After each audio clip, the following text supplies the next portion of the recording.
Good morning, and I do mean morning. This is Randall J. Preparing for some um, coherent drivel. Today, well, it's morning. It's in the middle of the night, and I couldn't sleep. But I was thinking about philosophy. I should say something about philosophy. Um, and I am not as well read as I wish I was. I wish I had that calling early in life, but I lived on a more physical plane. I was kind of athletic, a lot of bicycle riding, for sure, mountain bikes. Anyway, and running, you know, I was pretty good. Um, so, my philosophical influences actually started with the show Kung Fu with David Carradine. And then I got into Taoism, studied that since I was about 14, and, Buddhism. And I love the Stoics. And, I've dabbled in several different things. Nowadays, I really like a guy named Sheldon Solomon. He's worth checking out. Still alive, professor. And so, some of my own kind of thoughts, which I love Jiddu Krishnamurti. I mean, he's probably the top mind that I've ever encountered. If you really want to know yourself, if you really want to learn how to see yourself clearly, I suggest studying Jiddu Krishnamurti, Jiddu. Freedom from the Known is a great place to start. But, I'm not that well read, but I've dabbled in some stuff. The Tao Te Ching translation by Jane English is a beautiful translation, I believe. Um, and but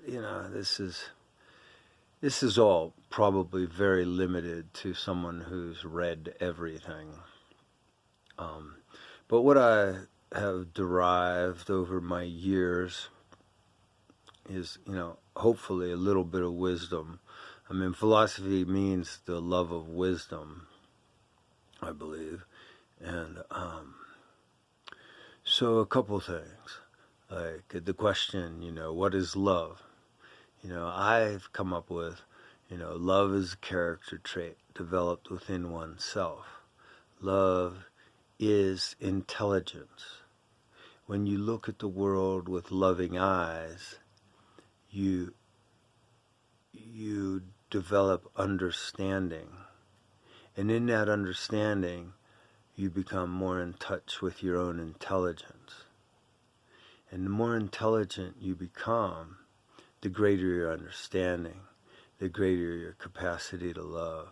The greater your capacity to love, the greater your intelligence. That's one of the things I've come up with. Another one is the sacred moment. The sacred moment, we all have these, and I got a lot of this from Krishnamurti.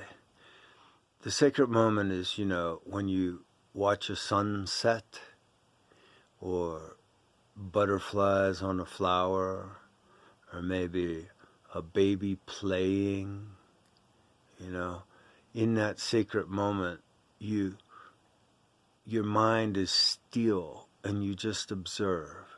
You're just observing the beauty. And when the mind is quiet like that, everything's in there.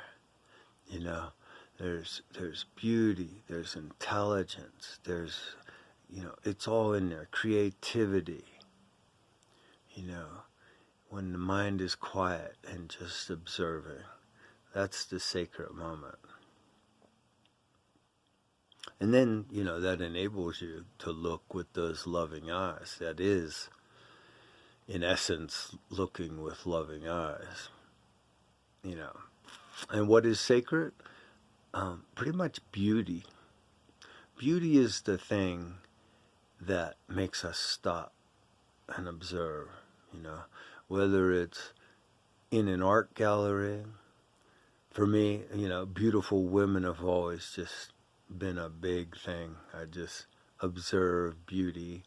But, it's everything. It's those butterflies on the flowers. It's the forest. When I walk through the forest, it's like walking through a museum.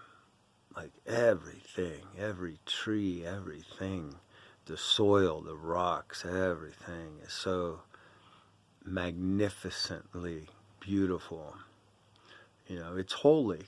That's what holiness is that sacred moment, that observation of the beauty. And when you practice that sacred moment, when you practice that, at first you'll just see it here and there. You'll see it, when you're looking at your children perhaps, or the sunset. But as you develop that kind of sight, you see it more and more throughout your day.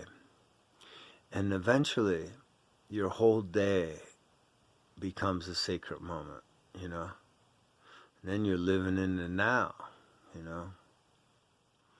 Another thing which really helps about living in the now, and Sheldon Solomon talks about this wonderfully, is the reality that you could die at any moment. And a lot of people say, yeah, I know I'm going to die someday, enjoy life, ha ha ha. But Sheldon Solomon points out that it's not enough to know that you're going to die someday. You have to realize that you could die at any moment. You could have a stroke, a heart attack, you get hit by a truck, a meteor could land on your head. And see, I think this is very important. A lot of people say, oh, that's morbid. But I think it's important to think about dying like every day.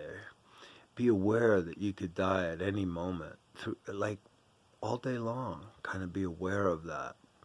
And in that awareness, that brings you into the now. That brings you into the sacred moment. That brings you into viewing the world with loving eyes, to paying attention to your inner self as well as the outside world. Like, if you thought you were going to die by lunchtime, how much would you enjoy your coffee? If you thought you were going to die by lunchtime, how would you treat your children at breakfast? How would you say goodbye to your wife, or, whatever the case might be? Even your dog. How would you say goodbye to your dog on your way out the door if you knew you'd never come home again? Which could happen, and does happen to people all the time. Another thing is, I think it's important to be careful in life. You still want to have fun. I rode dirt bikes, but I hurt myself. I've been in some crashes and stuff, street bikes and whatnot. And I tell you, it only takes a couple mistakes in life to kind of ruin your whole life. Some people only get one mistake and they're dead. So even though you want to live life to its fullest, you want to be careful with your mortal body, because that's your machine. That's the thing you have to walk around in. And you don't want to destroy it before it's time. You want to take care of it. So, and then I got this one too. The paradox of life is the irony of existence. That gives you something to ponder for a long time. I like it. I made that up. That's mine. The paradox of life is the irony of existence. Copyright. Yeah. So that's about it for today. If you found this slightly entertaining, like and share. I mean, I'm just getting started. It'd be nice to get, I don't know, several hundred, a couple thousand people that, enjoyed my videos. I don't know if that's ever going to happen. Probably not. I mean, but I'm like purging. It's like, I'm doing this for me. It's kind of fun. It'd be nice to be recognized a little bit, I guess. But it's not necessary. But it would be nice. So, thanks a lot. Maybe I'll think of something else to talk about today. Later.